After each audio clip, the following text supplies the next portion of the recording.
যখন দারিদ্র অবস্থার মধ্যে যখন পড়ে, তখন সেই মানুষগুলো কুফরি পর্যন্ত করতে বিন্দু পরিমাণ কোনো দ্বিধাবোধ করে না।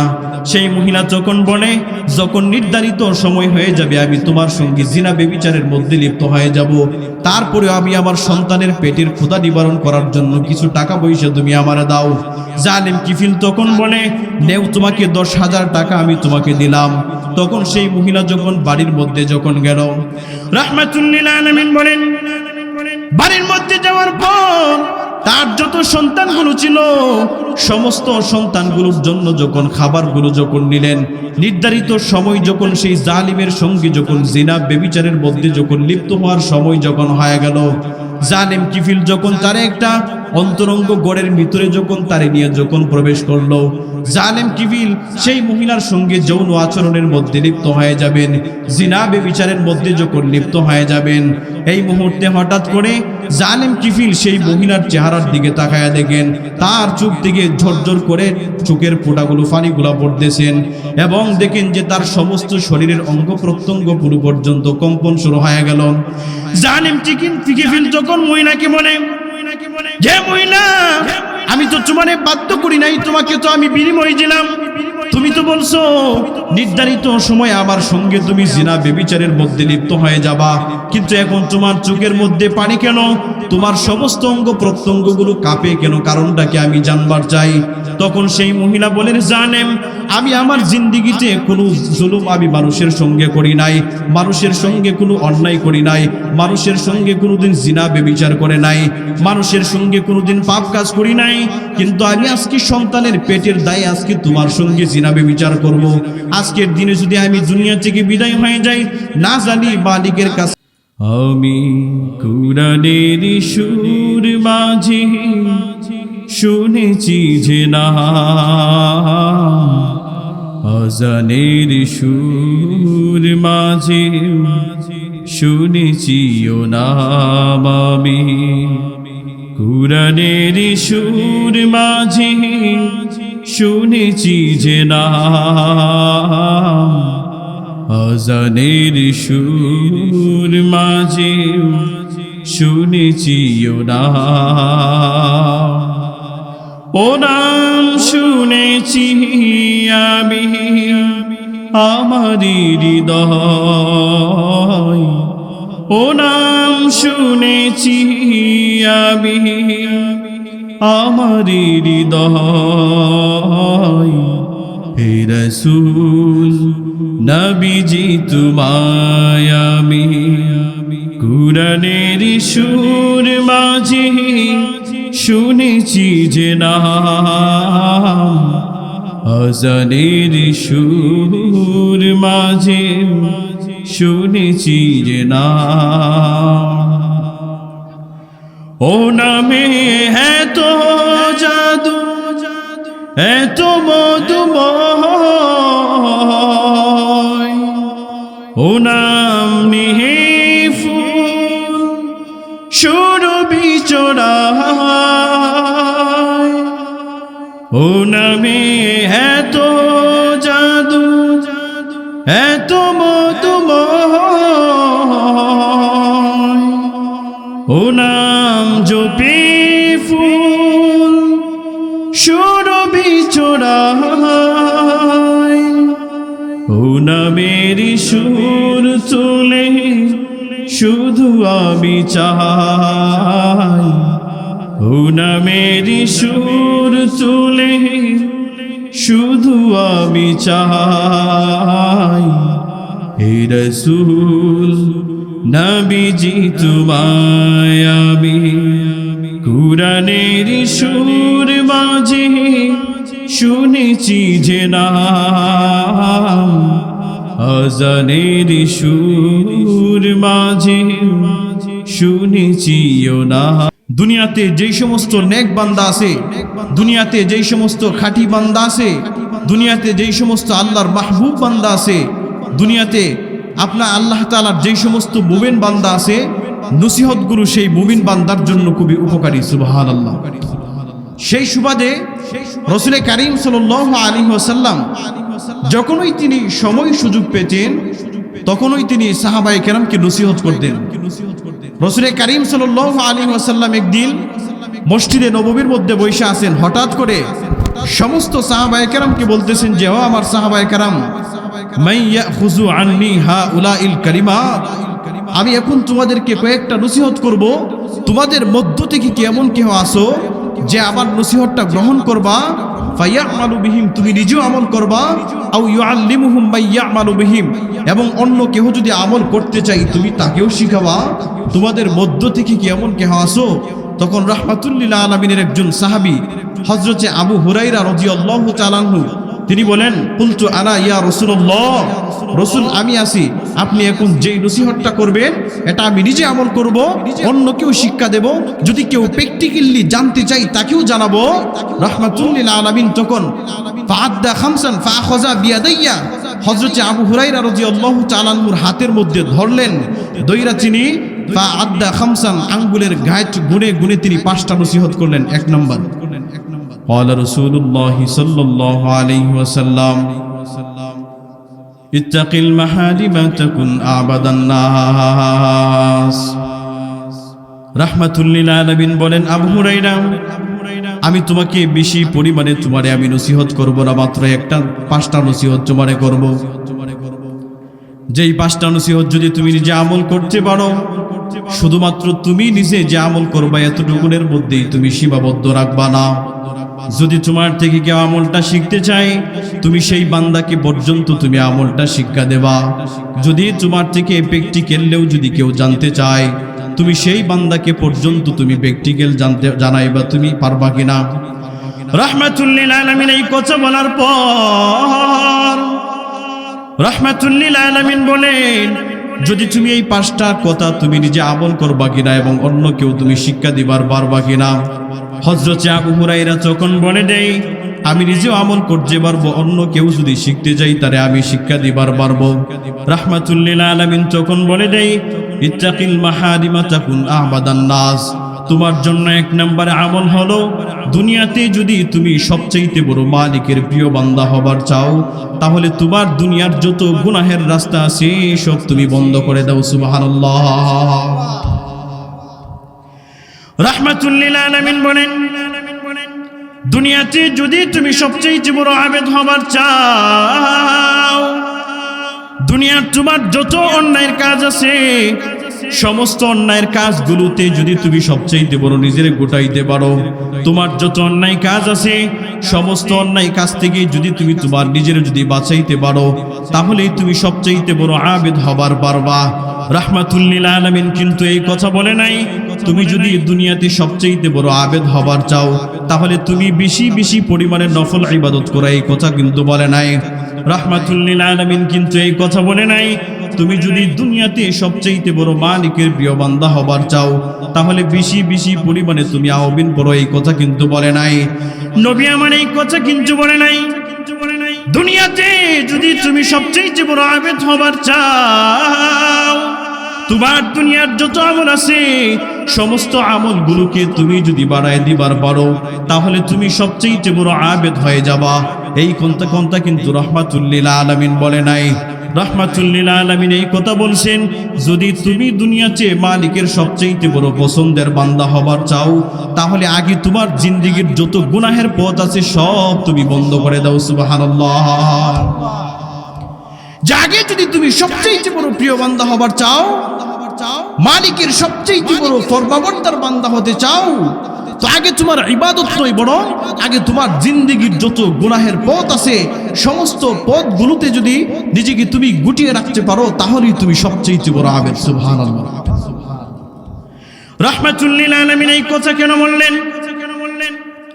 দুনিয়াতে সাধারণত পরিমাণে একটা মসজিদের ভিতরে যদি এয়ার কন্ডিশন লাগায় দেয়, মসজিদের সমস্ত দরওয়াজা কপাট যতগুলো আছে সমস্ত দরওয়াজা কপাটগুলো যদি আমরা না লাগাই, সমস্ত দরওয়াজা কপাটগুলোকে যদি আমরা খোলা রাখি, আর যদি এই মসজিদের ভিতরে 1 2 3 4 5টা যদি এয়ার কন্ডিশন লাগায় দেয়, আচ্ছা বলেন তো সকাল থেকে নিয়ে সন্ধ্যা পর্যন্ত যদি এসিগুলো চলতে থাকে কখনো কি সেই মসজিদ ঠান্ডা হবে?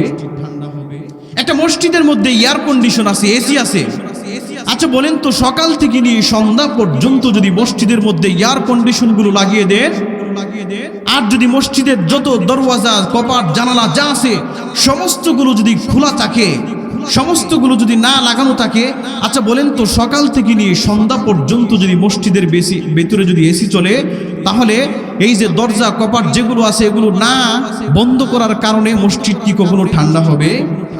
কখনো ঠান্ডা হবে না। এই জন্য রাহমাতুল লিল আলামিন বলেন, দুনিয়াতে যদি তুমি সবচেয়ে বড় আবেদ হবার চাও, দুনিয়াতে যদি তুমি সবচেয়ে বড় মালিকের ফরমাবরদার বান্দা হতে চাও, তাহলে তোমার দুনিয়ার যত অন্যায়ের রাস্তাগুলো আছে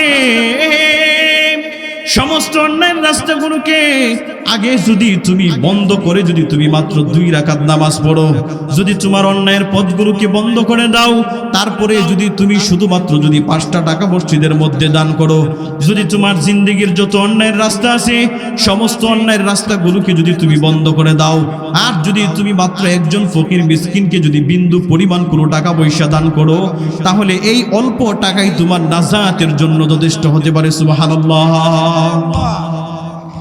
রাহমাতুল লিল আলামিন হাদিসের মধ্যে বলেন, ইয়াকুম ওয়া মুহাক্কারাতিজ যুনুব, তোমরা দুনিয়াতে ছোট ছোট গুনাহগুলো থেকে তোমরা বেঁচে থাকবা।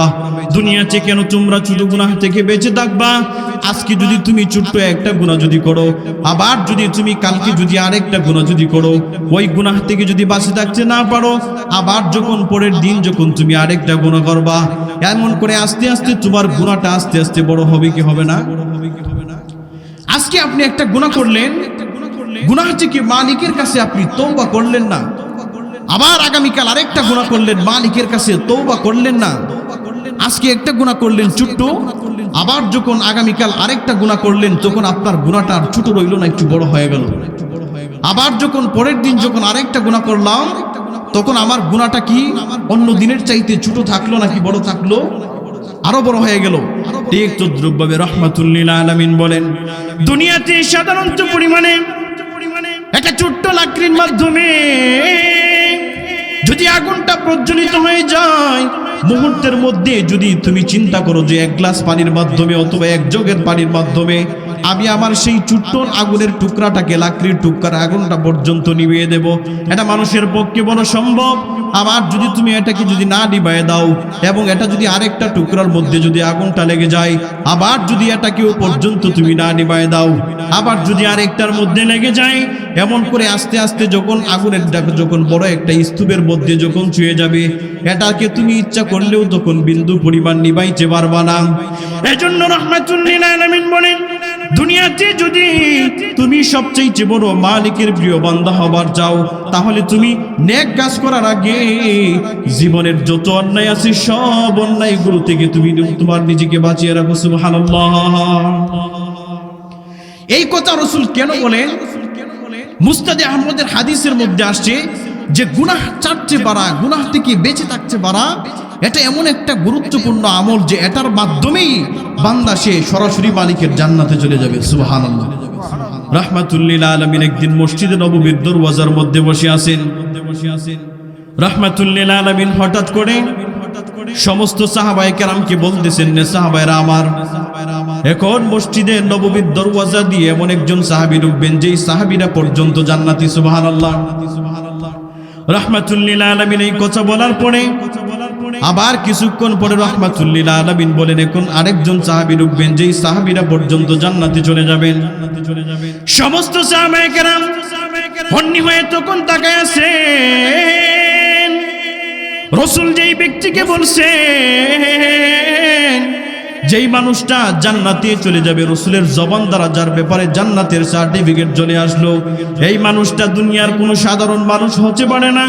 এই মানুষের দিকে সমস্ত মানুষগুলো যখন তাকায় রইলেন, এমনি সমস্ত সাহাবায়ে কেরাম দেখেন মসজিদে নববীর দরওয়াজা দিয়ে সেই সাহাবীরা মসজিদে নববীর ভিতরে ঢুকতেছেন, এমন অবস্থায় তার বাম হাতের মধ্যে তার স্যান্ডেল জুতাগুলো। তখন সমস্ত সাহাবায়ে কেরাম দেখেন এবং তার সবে মাত্র যে সে উজু করে আসছে, তার উজুর পানিগুলো তার সমস্ত অঙ্গ প্রত্যঙ্গ থেকে বেয়ে বেয়ে পড়তেছেন। সমস্ত সাহাবায়ে কেরাম তার দিকে তাকিয়ে বলে বলে বলতেছেন সেই সাহাবীটা জান্নাতি। আবার রাহমাতুল লিল আলামিন পরের দিন বলেন যে কোন এমন একটা সাহাবী মসজিদে নববীর দরওয়াজা দিয়ে প্রবেশ করবেন, যেই সাহাবীটা জান্নাতি। দ্বিতীয়বার আবার সমস্ত সাহাবায়ে কেরাম তার দিকে যখন তাকাইলেন, সমস্ত সাহাবায়ে কেরাম তখন দেখলেন গত দিন পূর্বে যেই সাহাবীটা মসজিদের দরওয়াজা দিয়ে ঢুকতেছেন, আজও সেই সাহাবীটাই মসজিদের নববীর দরওয়াজা দিয়ে প্রবেশ করলেন। সমস্ত সাহাবায়ে কেরাম চিন্তা করলেন, না জানি সেই লোকটা কি পরিমাণ আমল করে, যার কারণে রাহমাতুল লিল আলামিন তার ব্যাপারে জান্নাতের সার্টিফিকেট দিয়ে দেয়। আবার তৃতীয় দিন রাহমাতুল লিল আলামিন বলেন, এখন মসজিদে নববীর দরওয়াজা দিয়ে এমন একজন সাহাবী ঢুকবে যেই সাহাবী জান্নাতি। সুবহানাল্লাহ। সমস্ত সাহাবায়ে কেরাম মনে মনে চিন্তা করতেছেন, নবী আমার তিন দিন একটা লোকের ব্যাপারে বলল, লোকটা নাকি জান্নাতি। তখন সেই সমস্ত সাহাবীদের মধ্য থেকে একজন সাহাবী ছিলেন হযরত আমর ইবনুল আস রাদিয়াল্লাহু তাআলা আনহু। তিনি মনে মনে করলেন, সে মনে মনে ভাবলেন, ওই সাহাবী কি পরিমাণ আমল করে, তার আমলটা আমার জানা থাকা দরকার।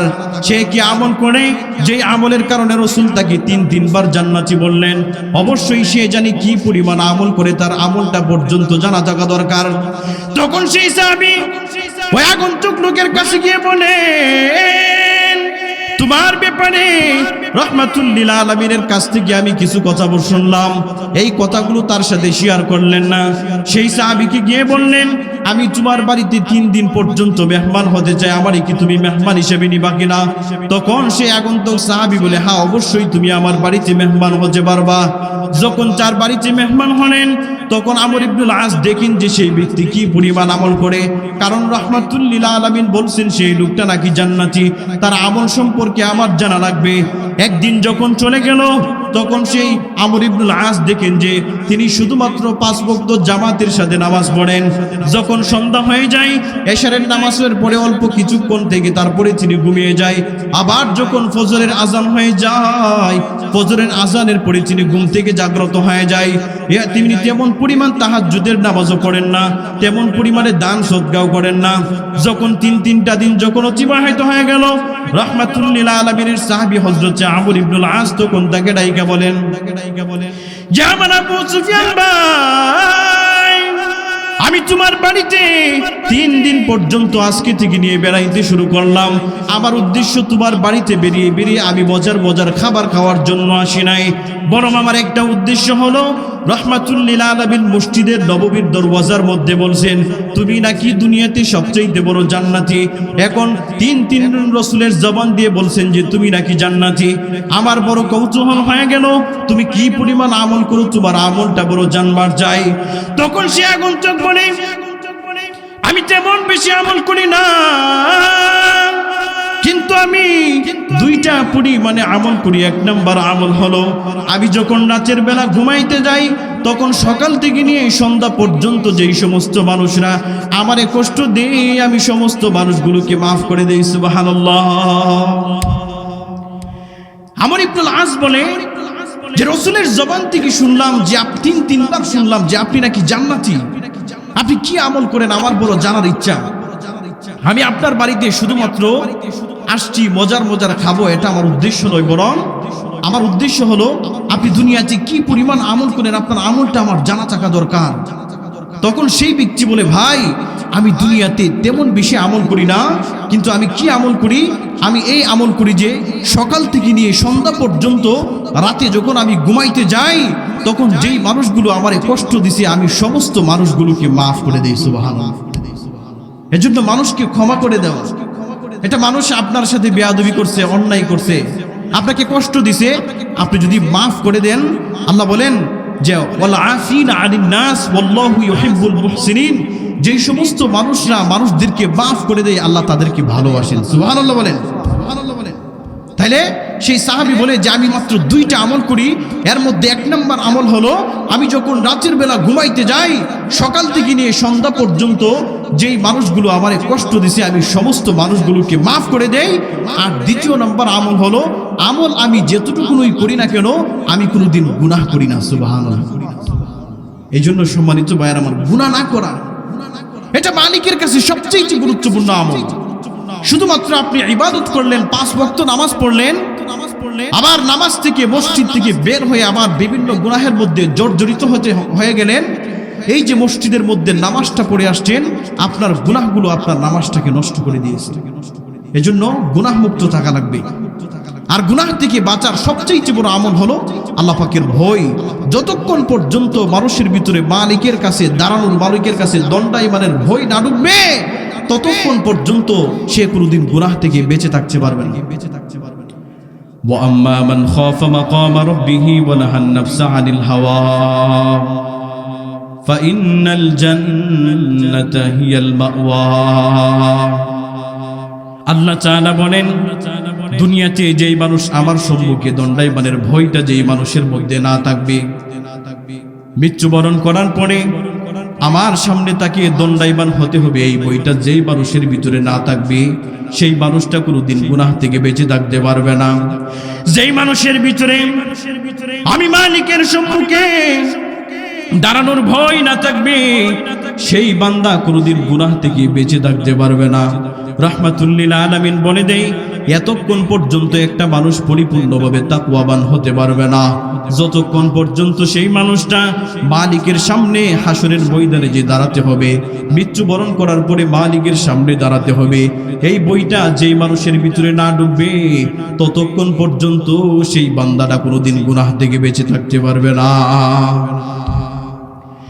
এজন্য আল্লাহ তাআলা বলেন, গুনাহ থেকে যদি বাঁচতে চাও তাহলে তোমার জন্য সবচেয়ে বড় গুরুত্বপূর্ণ আমল হলো কি জানোনি?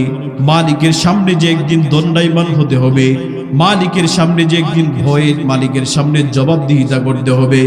মালিক যে আমাদেরকে বলবে, দুনিয়াতে আমি তোমাদেরকে অসংখ্য অগণিত নিয়ামত দিয়েছিলাম, দুনিয়াতে তোমারে আমি একটা হায়াত দিয়েছিলাম, দুনিয়াতে তোমারে আমি একটা যৌবনকাল দিয়েছিলাম, দুনিয়াতে তোমারে লম্বা একটা 63 বছর 65 বছরের জীবন দিয়েছিলাম, তুমি তোমার সেই জীবনটা পাইয়া কি পরিমাণ আমল তুমি করতে পারছো, এটার জবাব তুমি আমার কাছে দাও।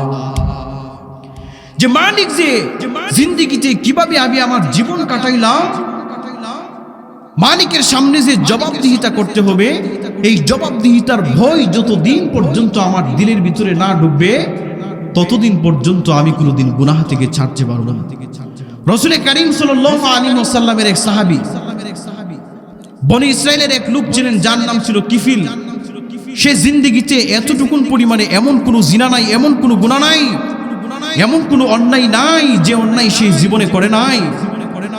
হাদিসের মধ্যে রাহমাতুল্লিল আলামিন বলেন, একদিন সেই জালেম কিফিলের একজন চাচাতো বোন যখন তার বাড়িতে আসলেন, বাড়িতে আইসা তারে বলে যে, ভাই আমার স্বামী তো মারা গেছে, আমি আমার সন্তানগুলোকে নিয়ে দুনিয়াতে স্বাচ্ছন্দ্যে চলতে পারতেছি না, আমার সন্তানগুলোর পেটের মধ্যে কি খাবার দেব, সেই খাবারটা পর্যন্ত আমার বাড়িতে নাই, যদি আপনি আমারে কিছু খাবার দেন তাহলে আমার যে সন্তানগুলো আছে সেই সন্তানের পেটের মধ্যে আমি কিছু খাবার দিতে পারবো, আমারে যদি আপনি কিছু টাকা পয়সা দেন তাহলে আমি আমার সন্তানদের পেটের মধ্যে কিছু খাবার দিতে পারবো। তখন সেই জালেম কিফিল বলে, আমি দুনিয়াতে এমনিতেই কোনো মানুষকে আমি কর্জে হাসানা দেয় নাই, যদি তুমি আমার কাছ থেকে টাকা নিতে চাও তাহলে তুমি আমাকে নির্ধারিত সময়ে তুমি আমারে লভ্যাংশ দিতে হবে, যদি লভ্যাংশ আমারে দিতে পারো তাহলে আমি তোমাকে লভ্যাংশের সাথে তোমারে আমি টাকা দিতে পারি।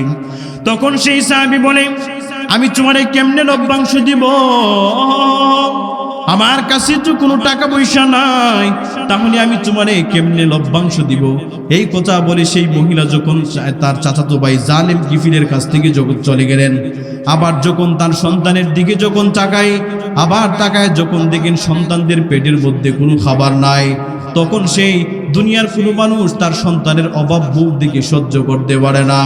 তখন সেই মহিলা আবার কিফিলের কাছে আসলেন, আয়েশা বলে, আমার সন্তানের গুলোর চেহারার দিকে যখন তাকায় আমি সহ্য করতে পারি না, এই জন্য আপনি কি করবেন, আপনি আমারে কিছু টাকা পয়সা দেন, সন্তানদের জন্য কিছু বাজার সদাই আমি কিভাবে করতে পারি সে চেষ্টাই করি।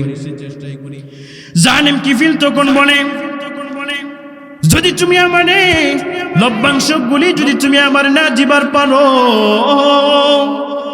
একটা শর্তে তুমি তোমারে আমি টাকা দিবার পারি, যদি তুমি আমার সাথে নির্ধারিত সময়ে যদি আমার সঙ্গে যদি তুমি প্রেম খেলার মধ্যে যদি মেতে উঠতে পারো, আমার সঙ্গে যদি তুমি যৌন আচরণ করতে পারো, আমার সঙ্গে যদি তুমি জিনার মধ্যে যদি লিপ্ত হতে পারো, তাহলে আমি তোমারে 10,000 টাকা দিতে পারি। তখন সেই মহিলা বলেন, আমি কি করব, আমার তো বিন্দু পরিমাণ কোনো উপায় নাই। রাহমাতুল লিল আলামিন হাদিসের মধ্যে বলেন, কাদাল ফাকিরু আইয়াকুনা কুফরান, দারিদ্রতা মানুষকে কুফরি পর্যন্ত পৌঁছায় দেয়। রাহমাতুল লিল আলামিন বলেন, মানুষ যখন দারিদ্র অবস্থার মধ্যে যখন পড়ে, তখন সেই মানুষগুলো কুফরি পর্যন্ত করতে বিন্দু পরিমাণ কোনো দ্বিধাবোধ করে না।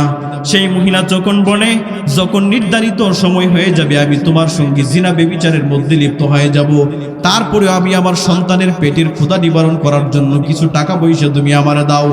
জালিম কিফিল তখন বলে, নেও, তোমাকে 10,000 টাকা আমি তোমাকে দিলাম। তখন সেই মহিলা যখন বাড়ির মধ্যে যখন গেল, রাহমাতুল লিল আলামিন বলেন, বাড়ির মধ্যে যাওয়ার পর তার যত সন্তানগুলো ছিল সমস্ত সন্তানগুলোর জন্য যখন খাবারগুলো যখন নিলেন, নির্ধারিত সময় যখন সেই জালিমের সঙ্গে যখন জিনা ব্যভিচারের মধ্যে যখন লিপ্ত হওয়ার সময় যখন হয়ে গেল, জালিম কিফিল যখন তার একটা অন্তরঙ্গ গড়ের ভিতরে যখন তারে নিয়ে যখন প্রবেশ করলো, জালিম কিফিল সেই মহিলার সঙ্গে যৌন আচরণের মধ্যে লিপ্ত হয়ে যাবেন, জিনা ব্যভিচারের মধ্যে যখন লিপ্ত হয়ে যাবেন, এই মুহূর্তে হঠাৎ করে জালিম কিফিল সেই মহিলার চেহারার দিকে তাকায়া দেখেন তার চোখ থেকে ঝরঝর করে চোখের ফোঁটাগুলো পানিগুলা পড়তেছেন, এবং দেখেন যে তার সমস্ত শরীরের অঙ্গ প্রত্যঙ্গ পুরো পর্যন্ত কম্পন শুরু হয়ে গেল। জালিম কিফিল যখন মহিলাকে বলে, যে মহিলা, আমি তো তোমারে বাধ্য করি নাই, তোমাকে তো আমি বিনিময় দিলাম, তুমি তো বলছো নির্ধারিত সময় আমার সঙ্গে তুমি জিনা ব্যভিচারের মধ্যে লিপ্ত হয়ে যাবা, কিন্তু এখন তোমার চোখের মধ্যে পানি কেন, তোমার সমস্ত অঙ্গ প্রত্যঙ্গগুলো কাঁপে কেন, কারণটাকে আমি জানবার চাই। তখন সেই মহিলা বলেন, জানেন, আমি আমার জিন্দিগিতে কোনো জুলুম আমি মানুষের সঙ্গে করি নাই, মানুষের সঙ্গে কোনো অন্যায় করি নাই, মানুষের সঙ্গে কোনোদিন জিনা ব্যভিচার করে নাই, মানুষের সঙ্গে কোনোদিন পাপ কাজ করি নাই, কিন্তু আমি আজকে সন্তানের পেটের দায়ে আজকে তোমার সঙ্গে জিনা ব্যভিচার করব। আজকের দিনে যদি আমি দুনিয়া থেকে বিদায় হয়ে যাই, না জানি মালিকের কাছে আমারে কেমনে জবাবদিহিতা করা লাগে। আজকে যদি তোমার সঙ্গে জিনা করে যাই, আর জিনা করে যদি আজকের রাত্রে যদি আমি মৃত্যুবরণ করে যাই, মালিকের কাঠগড়ার মধ্যে কি জবাবদিহিতা করব, এই জন্য আমি কান্না করতেছি। সুবহানাল্লাহ। মহিলা যখন বলে, জালিম কিফিল, যদি আমি আজকের দিনে মৃত্যুবরণ করি, মালিকের কাছে আমি কি জবাবদিহিতা দিব, মালিকের আসামির কাঠগড়ায় যখন দাঁড়াবো আমি তখন কি বলবো, সেই টেনশনে আমার আজকে চোখ দিয়ে পানি পড়তেছে। তখন সেই জালিম কিফিল বলে, রে মহিলা, আমি আমার জিন্দিগিতে এত পরিমাণ অন্যায় নেই যেই গুনাহ করি নাই, আমি আমার জিন্দিগিতে এমন কোনো গর্হিত কাজ নয় যেই গর্হিত কাজটা পর্যন্ত আমি করি নাই, কিন্তু আজও পর্যন্ত আমার দিলের ভিতরে এতটুকু পরিমাণ কোনো ভয় আসে না। জালিম কিফিল তখন বলেন, আজকে আমি তোমাকে সাক্ষী রেখে বলছি, আজকে থেকে নিয়ে যতদিন পর্যন্ত আমি দুনিয়াতে বেঁচে থাকবো, আমি তোমাকে সাক্ষী রেখে বলতেছি, মালিকের কাছে আমি তওবা করে বলতেছি, আজকে থেকে নিয়ে মৃত্যু পর্যন্ত কোনো দিন আমি আর কোনোদিন অন্যায় কাজ করব না। সুবহানাল্লাহ। যখন কিছুদিন পরে যখন লোকটা মারা গেল, সাধারণত দুনিয়াতে দেখবেন যদি একটা জালেম অন্যায়কারী ব্যক্তি যদি দুনিয়া থেকে মৃত্যুবরণ করে নেয়, তাহলে কি দুনিয়ার মানুষগুলো, এলাকার মানুষগুলো খুশি হয় না বেজার হয়? সমাজ থেকে যদি একটা জালেম, এটা অন্যায় কাজ করেনেওয়ালা যদি মৃত্যুবরণ করে, তাহলে এলাকার মানুষগুলো কি খুশি হয় না বেজার হয়? সমস্ত মানুষগুলো খুশি হয় যে লোকটা বেশি ভালো ছিল না, যেহেতু মৃত্যুবরণ করছে সবাই খুশি। তো জালেম কিফিল যখন মৃত্যুবরণ করলো, মৃত্যুবরণ করার পরে তার এলাকার যত মানুষ ছিল সমস্ত মানুষের এটা মাথার মধ্যে একটা কৌতূহল জাগলো যে লোকটা যেহেতু সারা জীবন জুলুম করলো, অন্যায় কাজ করলো, অতএব গিয়ে দেখি মালিক তার সঙ্গে মৃত্যুর পূর্ব মুহূর্ত অবস্থায় কি আচরণ করলো, তার অবশেষ যে লাস্ট যে পরিণতি এটা কি হলো, এটা দেখার জন্য যখন তার বাড়িতে গেল, তার বাড়ির চৌকাঠের মধ্যে কে যেন কুদরতিভাবে লিখে রাখছে, কদ গফারুল্লাহু লাহু কিফিল, আল্লাহ তাআলা কিফিলের জিন্দেগীর সব গুনাহ মাফ করে দিয়েছেন। সুবহানাল্লাহ। ওই যে সারা জীবন যদি অন্যায় করছে, কিন্তু একদিনের জন্য মালিকের প্রতি অনুতপ্ত হয়ে মালিকের প্রতি আনুগত্যতা স্বীকার করে মালিকের কুদরতি কমে তার শির নত করে অবরস্ত করে কুদরতি কদমে সিদ্ধায় শ্রদ্ধারত হয়ে যখন সে মালিকের কাছে তার নিজের জিন্দিগির যত গুনাহ আছে সমস্ত গুনাহের ব্যাপারে যখন মালিকের কাছে তওবা করলো, মালিক তার জিন্দিগির যত গুনাহ আছে সমস্ত গুনাহ থেকে তারে মাফ করে মালিক তারে তার খাঁটি ওলি হিসেবে কবুল করে নিয়েছেন। সুবহানাল্লাহ। এজন্য সম্মানিত ভাইয়ের আমার সময় খুবই কম, তো আজকে আমি যেই কথাগুলো বলতেছিলাম, রাসূল কারীম সাল্লাল্লাহু আলাইহি ওয়াসাল্লাম 5টা নসিহতের মধ্য থেকে আবু হুরায়রা রাদিয়াল্লাহু তাআলা আনহুকে একটা নসিহত করলেন যে দুনিয়াতে যদি তুমি সবচেয়ে বড় মালিকের প্রিয় বান্দা হবার চাও, যদি সবচেয়ে মালিকের আনুগত্যশীল বান্দা হবার চাও, তো তোমার দুনিয়াতে যত অন্যায়ের রাস্তা আছে, যত পাপাচার রাস্তা আছে, যত গুনাহের পথ আছে, সমস্ত পথগুলোকে যদি তুমি বন্ধ করে দাও, তাহলে তুমি হবা মালিকের কাছে সবচেয়ে বেশি প্রিয় বান্দা। সুবহানাল্লাহ। আল্লাহ তাআলা যেন আমাদের প্রত্যেককে দুনিয়াতে গুনাহ না করে মালিকের প্রিয় বান্দা হয়ে যেন মৃত্যুবরণ করতে পারি। সকলে বলুন আমিন। ওয়া আখিরু দাওয়ানা আলহামদুলিল্লাহি রাব্বিল আলামিন। হুজুর চলে আসছেন।